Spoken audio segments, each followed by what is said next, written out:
রসমালাই করব, তাই পাউরুটিগুলোকে এইভাবে ধারগুলো সব কেটে নেব এরম করে।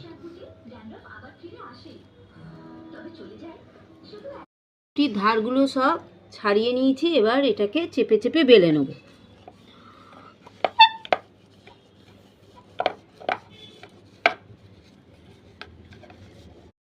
খানিকটা দুধ দিয়ে দিলাম।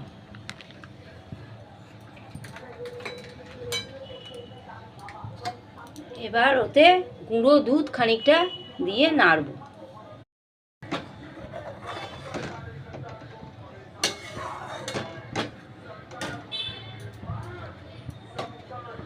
এই দুধে খানিকটা চিনি।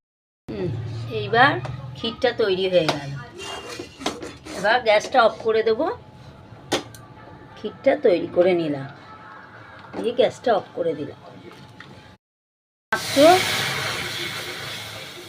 দুধ দিয়ে দিলাম, একটা দুধের প্যাকেট 500 গ্রাম মতন দুধ কড়াইয়ে দিয়ে দিলাম। তা নাড়তে নাড়তে এবারে এতে খানিকটা চিনি দিয়ে দেবো, যে যেমন মিষ্টি খাবে তেমন চিনি দিয়ে দিতে হবে।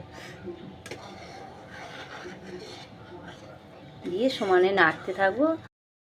এবারে দুধটা গাঢ় হয়ে গেছে, একদম অর্ধেক হয়ে গেছে ফুটে ফুটে। এবার এটাকে অফ করে দিলাম।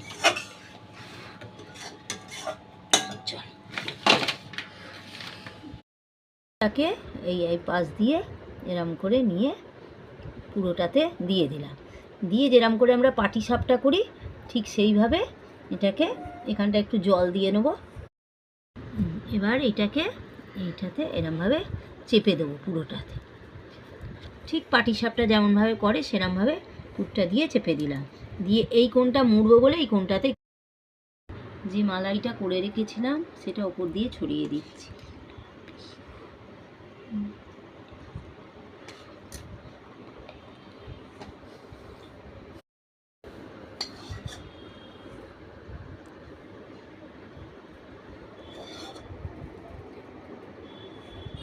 সবটার উপর দিয়ে মালাইটাকে ছড়িয়ে দিই।